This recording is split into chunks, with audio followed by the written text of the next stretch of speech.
Hablar de trastornos mentales en adolescentes puede ser algo que nos espante como papás. Pues fíjense que el día de hoy vamos a hablar con Adri Ortiz, psicoanalista del tema.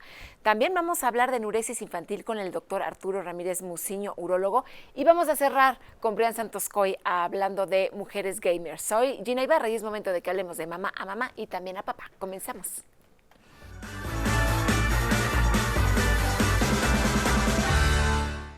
Muchísimas gracias por acompañarnos. Bienvenidos a Hablando de Mamá, Mamá y también a Papá. Soy Gina Ibarra. Y pues fíjense que vamos a tener un gran programa. La verdad es que vamos a hablar de cosas bien interesantes, como les dije hace un momentito.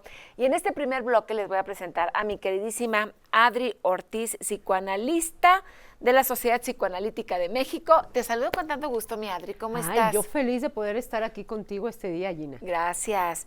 Y pues también está aquí conmigo Regis. Ella es estudiante de comunicación y se va a unir a la plática porque vamos a hablar de adolescentes. No porque ella tenga un tema emocional ahí, pero dijo, pues yo le entro. ¿Cómo estás, mi Regis? Muy bien, ¿y tú, Gina? Bien, Regis. Qué bueno que nos acompañas. Y bueno, pues vamos a empezar a hablar sobre este tema y bueno, el tema son trastornos mentales y en adolescentes y tratamientos. Me es complicado pensar que tengo un trastorno mental un adolescente o a esta edad es donde brincan.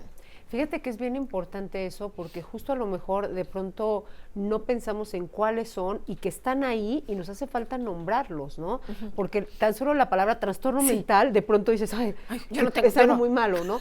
Pero justo es una manera, ¿no? Desde la parte de la psicología, ¿no? Y de la salud mental, poder empezar a detectar qué está pasando con nuestros jóvenes, ¿no? Hoy en día, y que fíjate, Gina, que a raíz de la pandemia vinieron en aumento justo trastornos mentales, como es el caso de la depresión y la ansiedad, hasta 3 veces más, y esa generación, ¿no?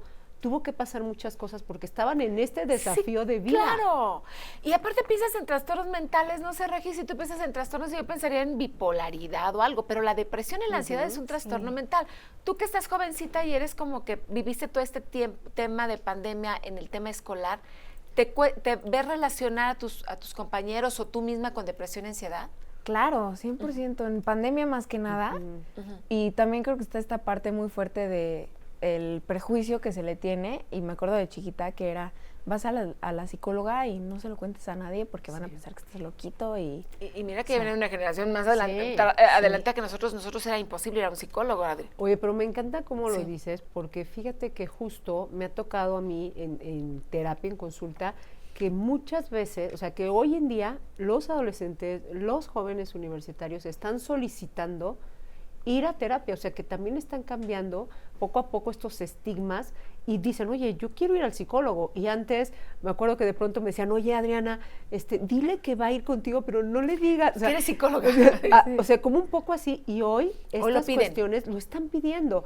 Y quiere decir que nos estamos abriendo a nuevas situaciones que nos permiten de verdad tratar estos trastornos desde la adolescencia para que tengan una vida adulta pues más plena. No, y además yo creo que sí se requiere, todos necesitamos en algún momento por algún duelo, una pérdida, hasta cuando tronan con el novio, la novia, o sea, sí necesitan el sentirse escuchados, y yo sí creo que a veces las mamás no cumplimos con eso, podemos escucharlos, pero a veces que dicen no, porque no es lo mismo como lo expresan con alguien ajeno, ¿no? Y que tiene la preparación como un psicólogo, un psicoanalista como Adri, a que lo platiques con alguien de la familia. O sea, sí hay una diferencia. ¿Ha aumentado el tema de suicidios en adolescentes a través de la pandemia? Fíjate que es un tema muy complejo. De hecho, sí, ha aumentado y justo pues los adolescentes son la población de las más vulnerables, ¿no? Y justo a raíz de la pandemia aumenta también la tasa de suicidios por una razón, porque muchas veces detrás del suicidio está una depresión, ¿no? Grave, que a lo mejor no se trató en su momento, que fue un aumento y que, pues bueno, desencadenó en algo tan grave como estas cuestiones, que también pensemos en nuestros adolescentes y todas las demandas, ¿no?, que tienen, ¿no? Verse bien, la etapa de identidad, yo digo, resolver una pregunta que no es nada fácil de ¿quién soy yo? Oye, y eso, pues cuesta mucho. Redes sociales, ¿te has llegado a deprimir o a sentir ansiedad o sentir así de ver redes sociales y decir, o sea, porque si como adulto te pega, yo no sé, o en tu grupo de amigos, Regis? Claro, lo he visto muchísimo de ves una foto y te comparas, o mis amigas también ven una foto y porque yo no soy igual, y se mete muchísimo a tu cabeza y eso obviamente infringe muchísimo en tu autoestima, en tu estado de ánimo. Y estilos de vida, ¿no? Además, y que además la vara está bien alta. Tienes que tener el cuerpo Oye. de la youtuber con cintura así, Bueno. y el cutis de la coreanita, y así dices tú, no, es imposible. Exacto. Te enfrentas a esas cuestiones en donde te tienes que ver bien y toda esta serie de filtros también que están tan de moda para ellos y que no te dejan al final o te está costando mucho más trabajo construir tu identidad. ¿Sabes? Porque es, a ver, pero no me veo así como dices, ¿no? O todas estas cuestiones que sabemos que son únicamente estos filtros, que son engaños, y no te permiten de pronto estar en esta parte contigo misma desatisfecha, Oye, ¿sabes? pero hay de todo, ¿eh? Sí. Porque yo te voy a decir una cosa, yo sí me pongo de repente filtros, los reconozco. Y ellas mismas son las que me dicen, ya no te pongas filtro. O mi hija, ya, mamá, quítate el filtro. Y yo, ok, me lo voy a quitar porque ya está demasiado el filtro, porque tú no te das cuenta y te quitas la ruguita y no sé qué. Sí, creo que también ellas, hay de todo. Hay quien se pone todo el filtro, pero no sé, Regis, ¿tú has visto cuando publico que ustedes mismas me dicen, no te pongas el filtro? ¿Sí o no? Sí, bueno, también lo bueno y lo positivo, creo que hoy en día ya hay cada vez más estos creadores de contenido que graban la piel tal y como la tienen, o las estrías, o rollitos, cosas que, o sea, normalizando. Pero está padre, ¿no? Exacto. Está padre el decir, pues así soy, nada más que pues, a veces nos cuesta más trabajo a otras que a las jovencitas. Claro, porque tiene que ver también con aceptarte, ¿no? Con validarte, pero también con esta cuestión de tu autoestima. No es tan sencillo cuando está todo, ¿no? Todo te está empujando a eso. Y fíjate que justo eso nos hace que se pueda desencadenar otro de los trastornos mentales muy comunes en la adolescencia, que son los trastornos de la conducta alimentaria. Por ejemplo, la anorexia, ¿no? la bulimia. La anorexia y la bulimia vigorexia nerviosa, que son de los principales, ¿no? Y que justo también por encajar en estos modelos, ¿no? En estos, como esta parte del adolescente de querer pertenecer. Entonces tú quieres pertenecer y verte como tal artista, como tal personaje, como dentro de estas cuestiones, pues te pega mucho y entonces puedes empezar a desarrollar situaciones de trastornos de la conducta alimentaria, Gina. ¿Y qué tanto influimos las mamás ahí? Porque si hay mamás ay, estás gorda, y vete, y no, o sea, si hay mamás que llegan a ser muy, pues, castrantes, ¿no? Por decirlo de alguna manera, con esa parte de te sale la lonja de la blusa. Fíjate que esa pregunta me gusta mucho porque acabas de dar en el clavo de algo que yo creo cuando hablamos de trastornos mentales en adolescentes. ¿Qué tanto como padres estamos tratando nuestros propios trastornos mentales? Sí, si claro. tú, por ejemplo, traes depresión y te ves deprimido, vas a estar muy poco al pendiente de los síntomas o de las conductas que tienen tus hijos, ¿no? O te van a ver también de una manera, pues, mal, ¿no? Pero también muchas mamás que pueden ser altamente narcisistas, no necesitas decirle a tu hijo o a tu hija, estás gordo, te ves mal, mira, no. Pero tan solo que tú te veas al espejo y digas, qué mal me veo. Sí, claro. Ay, mira, ¿no? O sea, ya me queció la lonja, ¿no? Estoy gorda. O estoy gorda. O esas cuestiones, o qué fea, ¿no? Esas cuestiones que un adolescente o tu hija te ve, pues por supuesto que también se las toma, ¿ves? Entonces también tenemos que tener cuidado con eso. Pero también hay mamás que le pueden llegar a decir a sus hijas cosas hirientes. Y yo creo que las mamás lo hacemos de verdad con el mejor de la mayoría, con el mejor, oye, esa blusa no te queda bien, ¿no? O ponte botas largas, a lo mejor te vería mejor con ese vestido. No sé, podríamos decir 25,000 cosas o peínate, pero las formas sí importan. Y a veces también hay que respetar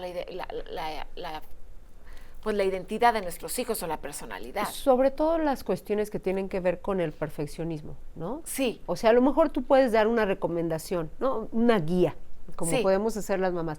Pero cuando tú ya estás en señalamientos, ¿no? De nunca eres suficiente, de nada de lo que hace tu hijo, siempre es, oye, sí, sacaste 9, pero, ay, no, ve por el 10, ¿no? Oye, sí te ves bien, pero, no sé, si bajaras un poquito te verías más linda. O sea, claro. Esas cuestiones son violentas, esas cuestiones no son o hay que operarte. Bueno, te voy a hacer una eso. cirugía porque tu nariz o tus orejas o tu bubi o no sé qué te hace falta, ¿no? Y constantemente estás señalando esas cosas, pues obviamente a cualquiera le pega, y mucho más a un adolescente que está en esta construcción de su personalidad, ¿no? ¿Así lo vives con tu grupo de amigas? Platícame, o no tanto. Sí me ha tocado escuchar comentarios de, o sea, mis amigas me cuentan, mi tío me dijo tal, o mi abuelita, y justo el otro día lo estaba hablando con mi mamá, y o sea, también llegamos al tema de esa persona ya durmió más tranquila si te lo dijo o, Sí, claro. o sea, ya hizo algo bueno o de ¿Por qué verdad, lo hizo, no? Exacto, no le veo un sentido porque solo vas a dañar a la persona. La persona a lo mejor y de por sí ya se siente mal o se está viendo en un espejo. No es necesario decirle todavía hacerla sentir peor. Y te digo una cosa, a ustedes ya no les tocó la etapa de los apodos porque hoy en día ya no se ponen tanto apodo. Habrá quien ponga, siempre hay un pollo en la familia, ¿no? Siempre hay alguien que le dicen el pollo. Pero a lo que yo voy es que en mi infancia era súper común los apodos. Yo no sé si a ti te tocó, pero yo te puedo nombrar los apodos que además te lo ponían tíos y que la familia llegaba a verlo como... Es de broma, aguántate. Sí. Pero yo sí me acuerdo, o a lo mejor en mi familia era más buleadora, yo no lo sé, pero sí había el tema del apodo, y a lo mejor el apodo no era ni siquiera agresivo, pero era un apodo de, ay, tienes cara de hormiguita. De algo, de hormiguita, ¿no? Estoy inventando, ¿eh? No que digan, ay, entonces era la hormiguita, por decir algo. Y te lo decían a lo mejor de cariño, pero ya te estaban como que el apodo. Hoy en día se habla mucho sobre el respeto, sobre el no etiquetar, sobre otras cosas que hoy hemos aprendido. Pero si fue una generación agresiva, por lo menos en donde yo recuerdo que no se hacía con dolo, pero se normalizaba.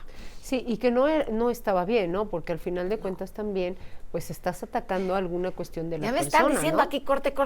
Vamos, Angie, Vamos. corte y regresamos con... Acuérdate lo que me estás diciendo. Ahorita. Vamos a una pausa y seguimos platicando de mamá. Y bueno, ya estamos de regreso. Gina Ibarra-TV, todas mis redes sociales. Y fíjense, aquí la producción ya empezó a trabajar. Ahorita me dices lo que estaba, o nos dices. Claro. Voy a decir los apodos basados en características físicas o personalidad más comunes. El flaco, la flaca, el gordo, la gorda, el chaparro, la chaparra, el güero, la güera, personas para decir el tono de piel, el chino, personas con cabello chino rizado, es un apodo tradicional, el cachetes para personas con mejillas grandes, el muelas, alguien que habla mucho o muele demasiado, el chiquilín, la chiquilina para personas pequeñas o jóvenes, y están basados en nombre de Pepe, José, bueno, pues José no es apodo, Checo, que es Sergio, el Checo Pérez, Chuy, que es Jesús, y Lupita Guadalupe, pero Lupita no es apodo. Pero, y el pollo te faltó, yo digo que siempre hay un pollo. Lupita no es apodo. ¿Es apodo Lupita? Pues me dicen que es apodo, yo digo que la Guadalupe es Lupita, pero no por apodo, es Guadalupita, no sé. Sí. ¿Sí es apodo? No, yo digo que no, es no. un diminutivo. Es diminutivo, claro. Pero bueno, ¿qué nos ibas a decir? Pues fíjate que sí, o sea, de pronto nos pueden dar, ¿no? Mucha gracia ciertos apodos, ¿no? Pero la verdad es que imagínate a alguien que incluso le quiten su nombre, porque tú decías del pollo, y fíjate que sí, hay personas que le dices pollo, y le quitas su nombre, ni siquiera sabes cómo se llama. No sabes cómo se llama. Entonces, sí es importante, ¿no? Tener estas cuestiones de respeto hacia los demás, sobre todo si son alusiones al físico, ¿no? Que hoy en día se habla del cuerpo de los demás, no se opina, sobre todo también en las mujeres que tenemos como mucho esta cuestión de que el cuerpo siempre está dentro del discurso de lo público, ¿no? Sí, Todos claro. pueden opinar de tu cuerpo y eso pues trae como consecuencia que de pronto también nos cueste a nosotras adueñarnos de nuestro cuerpo, ¿sabes? Sí. Y Oye, tener menos carga. Y ahí vendría mi pregunta sobre estos trastornos mentales de los que estamos hablando. ¿Se nace con ellos o los generamos los padres y la sociedad? Bueno, hay algunos que sí. Bueno, la mayoría de los trastornos mentales puede tener un origen genético. Es decir, si en tu familia hay depresión, puede ser que tú también ya tengas una predisposición a la depresión o a la ansiedad. ¿O a la bipolaridad? O a la bipolaridad también, a la bipolaridad. Que se abusa del término, ya cualquiera hace algo y eres bipolar. No, y es uno de los trastornos más complejos, o sea, de verdad que sí, es muy complejo también tratarlo, pero también, por ejemplo, Gina, hay algunos trastornos del neurodesarrollo, es decir, que sí ya vas trayendo algo, ¿no? Desde muy pequeñito, como es, por ejemplo, el trastorno por déficit de atención, los trastornos del espectro autista, que ya van trayendo, ¿no? Ya nos van mostrando una serie de cuestiones desde la infancia y que deben de ser tratadas. Pero yo sí creo que empecé el programa diciendo estos trastornos, porque yo sí creo que cuando está diagnosticado, no nada más de que te diga, ay, estás bipolar, un día me sabrás y otro día no. O sea, cuando ya está diagnosticado, ya se toma en serio a la persona. Pero cuando hay una depresión, ahí échale ganas. No, Cuando bueno. hay una ansiedad, es, ay, ya, bájale 2 Tú rayitas, puedes, tú puedes. Y yo creo que una persona que tiene incluso ataques de pánico, ¿te da Sí. un ataque de pánico a ti? Sí, es horrible. Es una cosa, Ay, a mí no. una vez en mi vida me dio y te quieres morir porque sabes que estás infartando. ¿Normalmente te dan o no te dan? No es común, pero Sí. sí me ha pasado y sientes que te estás muriendo. O sea, es Sí. horrible. Porque tú eres experta en ataques de pánico también, en esa parte. Así es. Entonces, a cualquiera nos puede dar un ataque de pánico por una situación que nos rebasa. Pero sobre todo yo creo que hay una distinción entre la conducta normal de un adolescente, que puede ser más rebelde, que puede ser cambiante de emociones por toda la serie de cosas que le están pasando en su organismo, ¿no? A nivel hormonal y demás, es diferente a que ya tengas, ¿no? Una cuestión de depresión, una cuestión de ansiedad, de irritabilidad, o una cuestión todavía más compleja como es la bipolaridad, que vas a tener periodos de mucha tristeza de la nada, y después puedes tener mucha manía y puede ser muy riesgoso porque vas a tener mucha energía. Hay personas que no pueden ni dormir, por ejemplo, o que se ponen en conductas de riesgo, que es otra de las cuestiones que tenemos que estar al pendiente de nuestros adolescentes, porque pueden tener esas cuestiones que los pongan en riesgo, ¿no? Como al lesionarse y muchas creo veces. que viene esta parte importante que hay que tomarlo en serio porque es parte de la salud mental y emocional. El échale ganas, el tú puedes, el aprieta bolitas para relajarte, no. O sea, hay Exacto. veces que se necesita incluso medicación Así es. y procesos terapéuticos, ¿no? Para poder salir y saber que a lo mejor si ya tienes esa personalidad depresiva puedes volver a caer y que estos focos rojos de mi vida no vale nada Así y es. cosas así, esto te regalo mi celular, o sea, Así hay es. que ponerles atención. Y también las adicciones, ¿no? Las adicciones. Que también es algo que se empieza a gestar en la adolescencia y es una de las cuestiones más complicadas, ¿no? Si a edad temprana empiezas a fumar, empiezas a tomar, pues se hace, ¿no? Incluso a nivel cerebral, ¿no? Es más que fácil tú que te vuelvas puedas adicción. llegar, que te puedas volver adicto. Entonces, sí tenemos que tener mucho cuidado y que no tenemos que tener un trastorno mental como tal o tener algo muy grave que nos pase para tener un tratamiento psicológico. Ahora, ahorita que tocamos el tema de la depresión, tú piensas una persona deprimida, hecha bolita en su cama, llorando y sufriendo. No todo el mundo reacciona así. No. ¿Cómo se puede manifestar la depresión? Porque habrá muchas mamás que nos están viendo y dicen, pues yo no lo veo llorar o no la veo llorar. Hay una depresión Y a lo mejor hay enmascarada. una depresión por Sí. ahí y hombres y mujeres reaccionamos diferente. O ¿Cómo? depresión sonriente, ¿no? Que le llaman, ¿Ah, que lo sí? ves muy contento, pero sí o sí hay focos rojos. Miren, primero hay cambios en la conducta, ¿no? Que de pronto ves a la persona que ya no disfruta las actividades que antes sí le gustaban. 2, se aíslan, o sea, a lo mejor no están llorando, pero los ves más aislados, no quieren convivir, les cuesta mucho más trabajo la convivencia. 3, puede decir frases de pronto como las que tú decías, no valgo nada, no sirvo para nada, soy un fracasado, una fracasada. Hay que tener mucho ojo a eso y también se pueden volver más irritables. A lo mejor no tristes, no estar llorando, pero sí más irritables en su carácter. Y eso pasa en los hombres. Eso es que pasa la en- mujer somos pasa en más los hombres. lloronas. ¿Te deprimes, sí o no, Regis? Y Sí. lloras y buscas a la amiga y a la mamá y el apapacho. Y otra cosa, ¿Qué? comer de más. Pues Cambios en la alimentación. pero dejas de normalmente O- la depresión dejas de comer y en la ansiedad comes más o no, No. ¿cierto? Cualquiera de las dos, pero por ejemplo en la depresión no puedes comer de más, que estás viendo que la persona generalmente no comía tanto y ahora lo ves, ¿no? Comiendo de más, o puede dejar de comer. Entonces, cualquiera de esas dos nos pueden estar alertando de que algo está pasando. Sí, ¿no? claro. Ujú. Y iba yo al punto de los hombres, que los hombres muchas veces se enojan.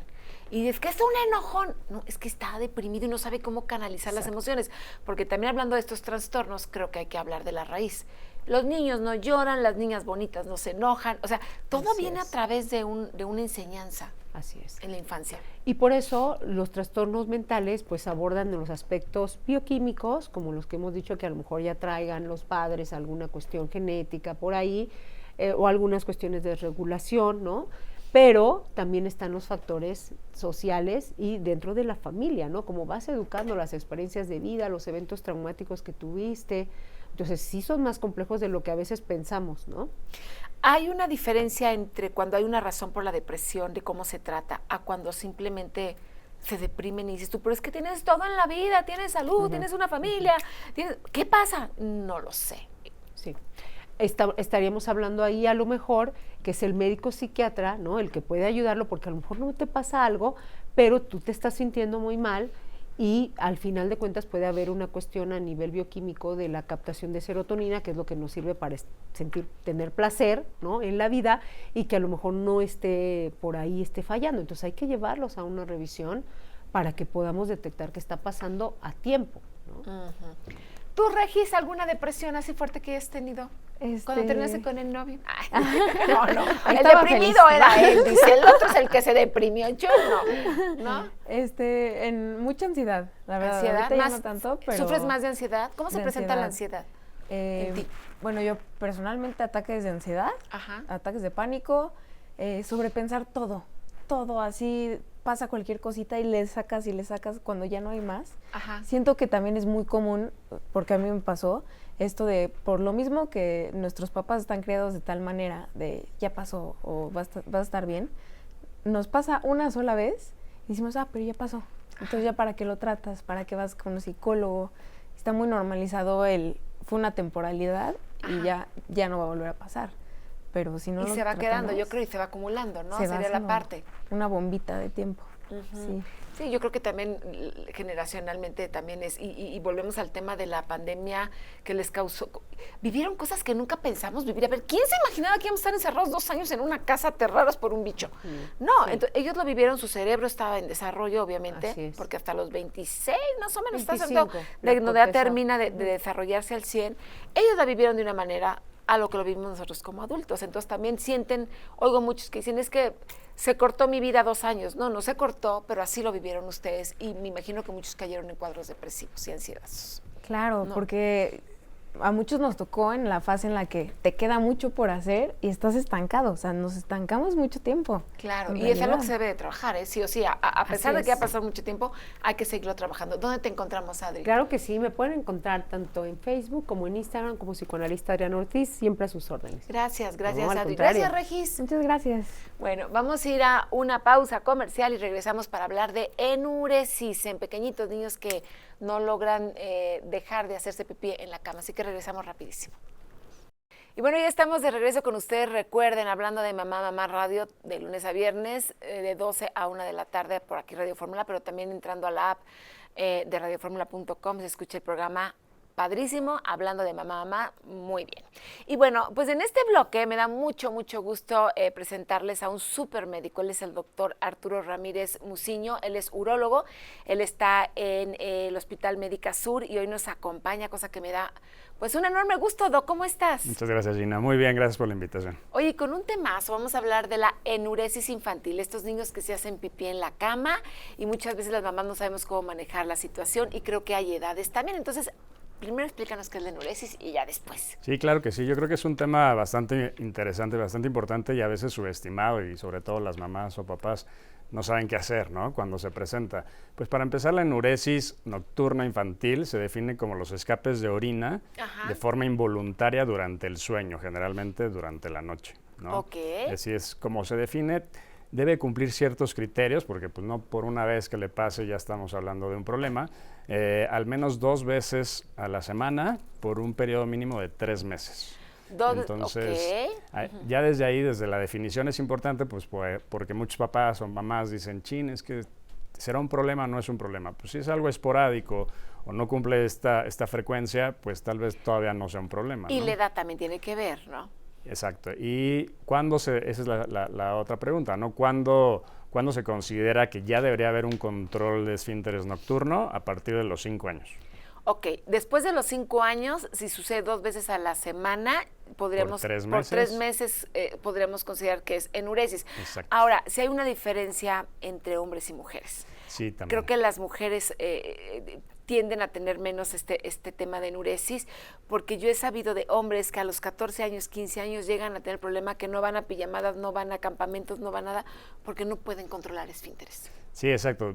Desde el control diurno se ve un control más temprano en el caso de las mujeres, a veces desde el 1 año y medio.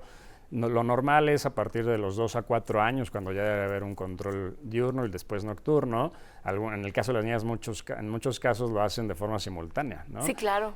Ya a los 5 años hablamos un porcentaje de 15%, entre los 7 y 9 años ya hablamos un porcentaje de 10%, pero como tú mencionas es más frecuente en varones. Ajá. Y ya después de los 10 años porcentajes de hasta 1 o 2%. Ahora, me imagino que también hay temas que pueden ser psicológicos, ¿no? Porque a lo mejor puede ser de un problema funcional, biológico, pero también puede haber un tema emocional, a lo mejor un divorcio, a lo mejor un abuso sexual, no sé, que puede traer a esto. Si es la manera de tratarlos, Doc, es muy diferente. Sí, exacto. A ver, hay varias causas, como mencionas, una de ellas es el estrés psicológico, ¿no? Y aquí podemos dividir la enuresis primero en primaria y secundaria. Primaria es cuando ya tenían un control, más bien secundaria, pero es cuando ya tienen un control y lo pierden. Y aquí es cuando vienen las causas como desencadenantes, que pueden ser físicos o psicológicos, como tú mencionas. Cualquier circunstancia de estrés para el niño, como una mudanza, un divorcio, como mencionabas, un abuso, o un nuevo hermanito, ¿no? Sí, claro, simplemente. Claro. Cualquier cosa que le cambie la dinámica al niño. Puede ser que un niño que ya controlaba esfínteres, pues lo vuelva a perder, ¿no? Ah, ok. Entonces, pero cuando nunca lo ha controlado, es la parte primaria, en donde es más, podría uno pensar que es más un tema biológico. Sí, ¿no? Incluso en esos casos hay como mayor predisposición genética, ¿no? Los niños que sus papás tuvieron este problema de enuresis durante la infancia tienen una predisposición mucho más fuerte a presentarlo también. Ahora, Doc, ¿cómo se trata? Porque si es biológico, no sé si sea que estoy inventando, no soy doctora, que si tiene doble uretero, o sea, ¿qué sucede para que el niño tenga estos accidentes, por llamarlos de alguna manera, durante la noche? Y que además le afecte emocionalmente, 14, 15, 16 años, y que se siga haciendo pipí en la cama.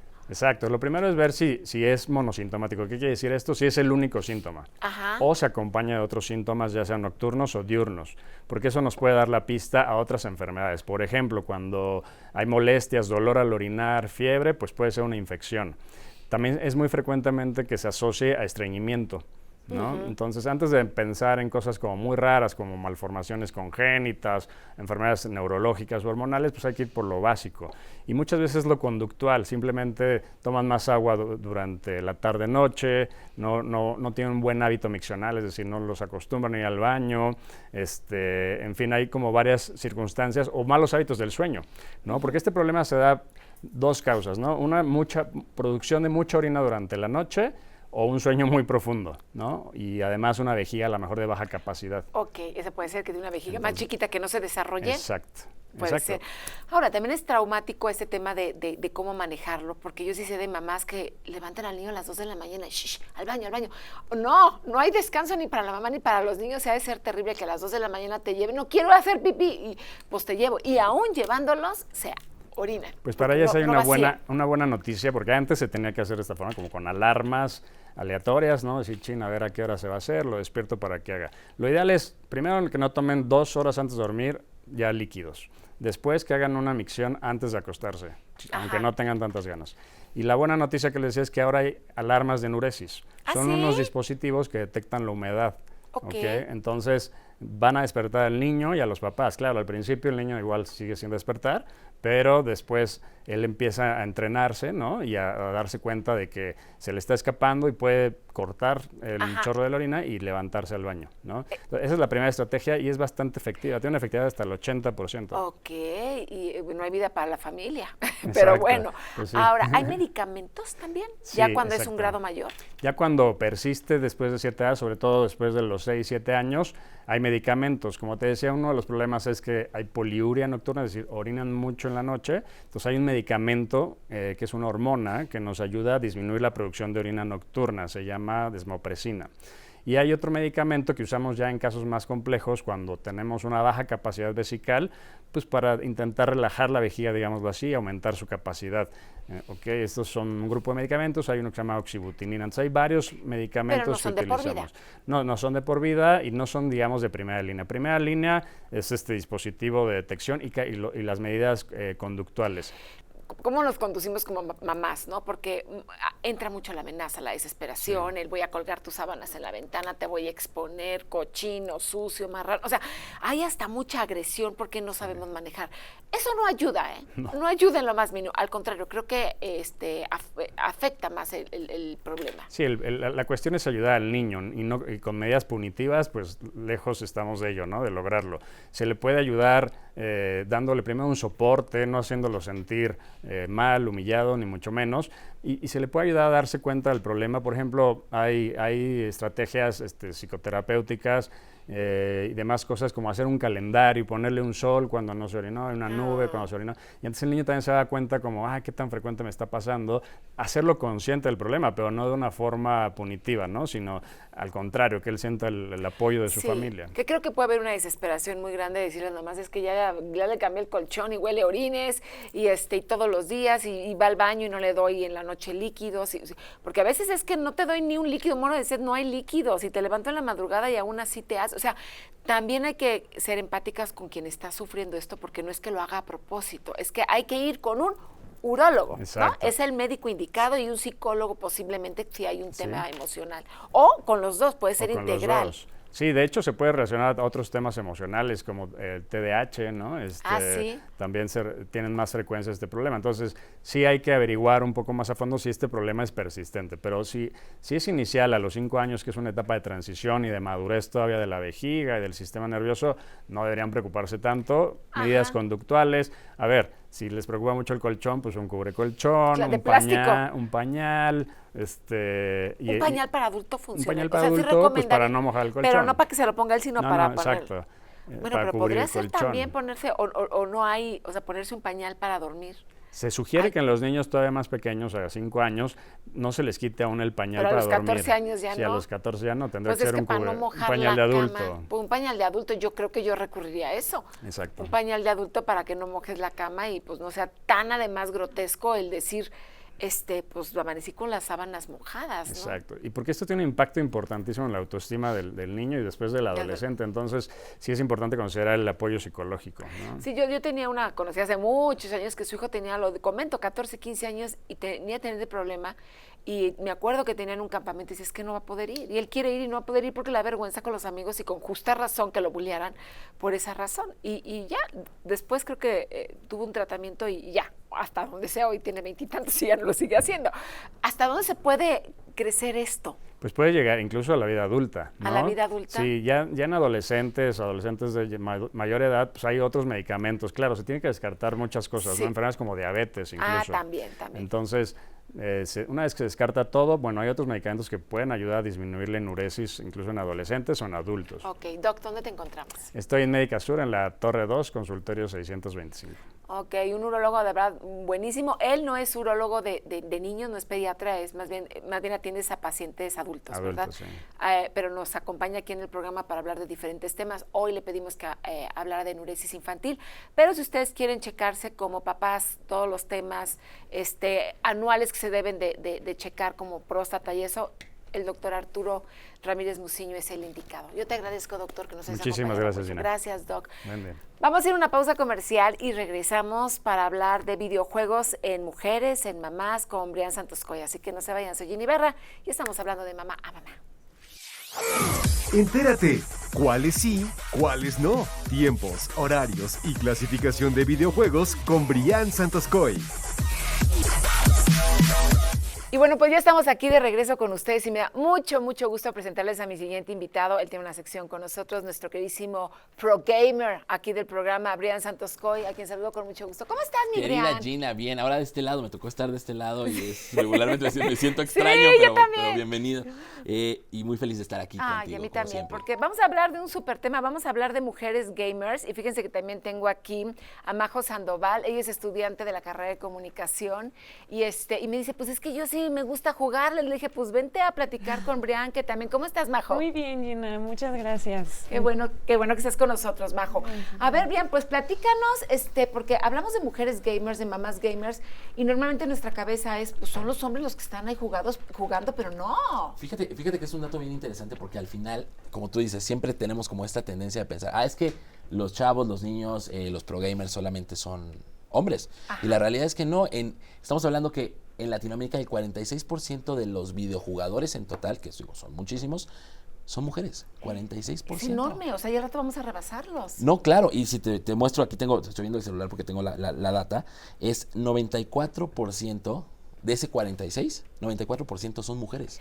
Ahora, hay una diferencia en cómo juegan las mujeres y cómo juegan los hombres. Yo te pregunto a ti, Majo, ¿tú juegas con las consolas o juegas con el celular? ¿Cómo es como más te gusta? No, a mí me encanta jugar en el iPad. La verdad, yo una consola no ni la he tocado. ¿No le verdad. sabes? No, nada. ¿En el nada. iPad y el celular también? Sí, en el celular, sí, antes más. Ajá, ¿cuáles son los juegos que te gustan? Híjole, Subway Surfers me encanta también, y Candy Crush Y justamente esos son los videojuegos que ahorita menciona Majo, que son los que las mujeres tienden a utilizar más en celulares. Si nos vamos al tema de consolas, 59% de mujeres utilizan consolas y 69% de hombres. Sí, Entonces ahí ya diferencia. empezamos un poco, y también en la computadora ganan, pero por poco los hombres, 78% las mujeres, 81% los hombres. Entonces quiere decir que la tendencia de lo que hemos venido platicando hace muchos años viene a la alta, en donde las mujeres van a terminar siendo más Pero yo no jugadoras en entiendo consola. a qué horas, porque también me imagino, Majo es jovencita, tú estudias la carrera de comunicación, me imagino que también estás saturada por tanta tarea, pero yo veo como mamá, digo, ¿a qué horas? No sé si en la madrugada, también me imagino que hay estadísticas de horarios. Bueno, tú trabajas un buen, porque trabajas aquí en Grupo Fórmula. Me dices que en la noche madrugada estás jugando. Yo regularmente, digo, a lo mejor no le pasa a Majo, pero yo regularmente empiezo a jugar a partir de las 11 y media de la noche. Porque además con mi grupo, que incluyo a mi hermano con el que tenemos el programa. Sábados, Blitz, 10 de la noche. Eso, mero. Justamente a las 11 es cuando nos liberamos de la chamba, de nuestra vida real, cuando nos salimos de la Matrix. Ajá. Y empezamos a jugar. Entonces tendemos a terminar a las 3 de la mañana. Y luego te vienes aquí tempranito a trabajar. Me levanto a las 5:40 de la mañana y llego acá. No siempre llego a las 6:20, de repente llego a las 7. Ay, qué bárbaro, qué impuntual. Sí, Oye, un pero sí poquito. quiero decir que no tienes hijos, también es un tema. Es que ese es un tema, Porque justamente. si tuvieras hijos no habría manera. Es un tema tanto en la parte social como en la parte económica, porque pues tener un hijo, digo, tú tienes 3 hijos, ¿cuánto cuesta tener un hijo? No. Y más hoy en día. No, bueno, sí, universidades, se te juntan dos, cállate. Y estamos hablando que, por decir algo, ¿no? Que una marca, no es que me traiga golazo, pero la Rogue Ally, que es esta computadora que termina siendo portátil para que puedas jugar videojuegos, hoy tiene un costo aproximado, la nueva, de 20 y tantos mil pesos. No, bueno, o sea, tienes que ser productivo Con eso para pagas, podértelo comprar. con eso pagas la colegiatura. Sí, claro. Entonces, exactamente, ya, en y universidad. no necesariamente de un hijo de universidad. Ya No, de primaria, primaria. el preescolar, Entonces, creo que están cobrando un buen. claro que ayuda mucho el no tener hijos. ¿Por qué? Porque además mi tiempo lo dedico a eso, mi economía mucho se va a esa parte, ¿no? Majo, ¿cuánto tiempo al día juegas o dices tú es esporádico, cada cuánto jugarás? Yo creo que unas 2 horas, pero una vez cada 2 semanas. O sea, no eres así sí, como no, que- la verdad no me encanta. No te ha enganchado Sí, mucho. no. Y los juegos que escogen, a ver, hay una diferencia, porque yo creo que los Sí hombres hay. son más agresivos. Sí hay Bueno, una hay de diferencia. todo. Pero Sí, tus no. juegos, pues me dices Candy Crush, creo que Sí. Candy Crush es super light, ¿no? Sí, súper. O luego también hay unos de que vistes a la monita y todo. O sea, vas como... Pero justamente estás utilizando, Majo, juegos que son hacia la parte lógica, donde el 30% de las mujeres utiliza muchísimo más esos juegos. Solamente el 20% de los hombres utiliza un videojuego hacia la parte lógica o de rompecabezas o puzzles. Es que yo creo que hasta para eso hay filtros, ¿no? Yo no me imagino un grupo de amigos, ¿y tú qué juegas? Yo juego Candy Crush, un hombre le van a decir, ay, pues qué fresa, ¿no? Sí, claro. O sea, como que hasta el juego te da una personalidad. Sí, los juegos tienden a dar personalidades, sí. Digo, yo juego todos los juegos, excepto, tú lo sabes, yo no juego juegos de terror, Majo. Me ¿Te dan muero, miedo? Me dan pánico los juegos de terror, todo lo que tenga que ver con el terror me da pánico. Pero, por ejemplo, yo estoy muy hecho al tema deportivo y al tema de disparos, a los shooters. Ajá. Y los juegos a mí de RPG o de historia, pues a mí me dan a veces un poquito de flojera. Entonces tienen que ser juegos como muy activos, ¿no? Y eso pues también habla de las condiciones que tenemos. Tú sabes que yo tengo TDAH y eso me ayuda mucho a estar como muy activo. Es hiperactivo el señor aquí. Sí, mantengo el hiperfoco en ese tipo de videojuegos. Oye, las personas hiperactivas tienden más a tener que vivir esta adrenalina de los juegos, de los disparos, del escóndete y al viene, porque yo alguna vez jugué, yo no soy fan de los juegos, lo he hecho muchas veces, pero alguna vez jugué con uno de mis hijos que sí es fan, y sí me causaba estrés que me fuera a salir el monito y me fuera a disparar, o sea... Es que refiere mucho al tema de la dopamina, lo que te he platicado siempre, ¿no? Esta búsqueda de la dopamina, yo siempre necesito esa dopamina como para no deprimirme, como para estar en niveles bien y seguir adelante. Entonces, pues el hecho de jugar en la noche pues eleva mi nivel de dopamina, ¿no? Exactamente. Entonces, pero personas con TDAH, me imagino que necesitan más este tipo, a lo mejor no se aventarán del bungee y otros jugarán videojuegos, pero necesitan esta Exactamente, adrenalina. necesitamos esta adrenalina siempre. Y los que no, de repente no tienen estos trastornos que podría ser el TDAH, sino a lo mejor un poquito nada más de hiperactividad, yo lo recomiendo mucho para las personas que de repente no se pueden concentrar, no necesariamente TDAH, Ajá. que no se pueden concentrar o que tienen mucho en la cabeza, que están pasando por algún problema personal, un problema financiero, pónganse a jugar, porque Oye, te libera esa parte. ¿Y cómo le haces como mamá de poner reglas a tus hijos si tú a lo mejor también estás pero bien picada? Porque también te puede provocar una adicción. Mira, sí te puede provocar una adicción, pero veámoslo en números. 685,000 jugadores hay en Estados Unidos. Y te puedo apostar que no todos tienen una adicción.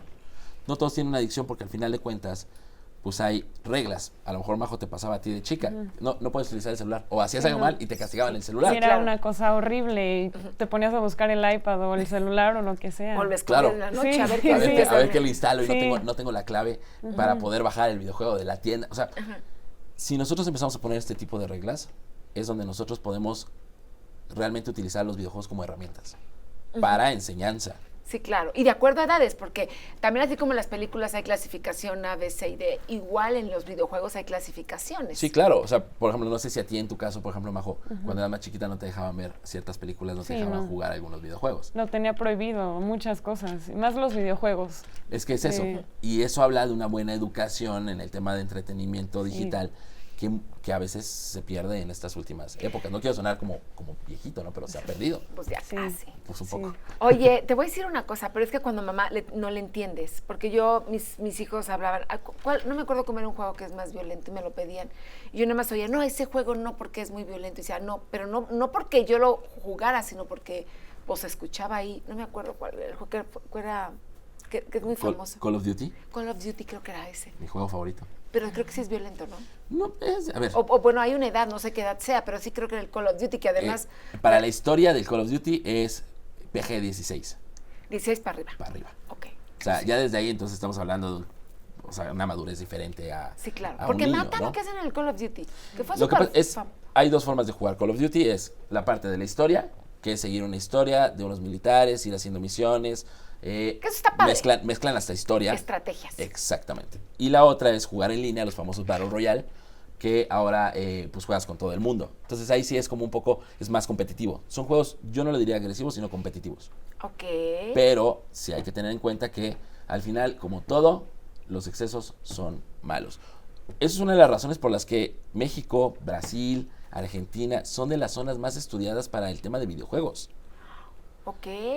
¿Por qué? Porque en algún momento a alguien se le ocurrió un comentario de es que en Latinoamérica juegan videojuegos y por eso son más violentos. Sí, claro. Y No, hay la una verdad es que polémica no. sobre el tema, ¿eh? Claro. Y muchos, incluso, Brian, hay estos cuates que son shooters que van a las escuelas que a través del videojuego les dieron ideas de la estrategia de cómo matar Mira. y disparar. Yo creo que es medio cucu, no es que le pase a todo mundo. Sucedió, pero sí sucedió hay una que- vez en Estados Unidos, alguien intentó desde un coche disparar a través de la parte de atrás de la cajuela y eso en algún momento se vio en el Grand Theft Auto 4. Ah, ok. Claro que podemos crear relaciones, claro que podemos hacer o tener una premisa común con el videojuego, pero no necesariamente digo, ustedes me están viendo aquí, repito, siempre lo digo, ustedes me están viendo aquí, yo juego videojuegos de disparos y no por eso ando disparando a la gente. No es violento, es un amor, Brian. Brian Yo no. soy un osito Brian es cariñosito. como un osito cariñosito. Exactamente. Que no duerme. Que Pero no duerme, pero no. eso refiere a muchísimos más temas, quizás psicológicos, digo, en el cual yo no soy experto, de por qué utilizó este videojuego, por qué el acercamiento que no tuvo con su familia, por qué no hubo límites. Sí, claro, porque hay claro. Es muchísimas un cosas. todo. Qué bueno que lo dices porque es un todo y no se puede justificar la violencia de una persona porque lleve videojuegos. Claro, que si hay un chamaco que es violento y que está pensando, pues a lo mejor no le vas a dar Call of Duty. Dices tú, espérame tantito, porque es como que hay que alimentar. creo que hay que frenar ciertos estímulos de vez en cuando. Sí, ¿no? O sea, claro. yo no juego videojuegos de terror porque sé que en No las duermes. noches voy a tener pesadillas. Entonces, hoy lo sé de adulto, pero desde pequeños mis papás me dicen, tú no puedes, Claro. puedes jugar. ¿Dónde te videojuegos". encontramos, querido Brian? Me pueden encontrar en todas mis redes sociales como @brisantoscoy_off y los sábados a las 10 de la noche aquí en Blitz. En Blitz, con su hermano también, ahí está. Majo, gracias. Ay, muchas gracias a ti, Gina. Un gusto.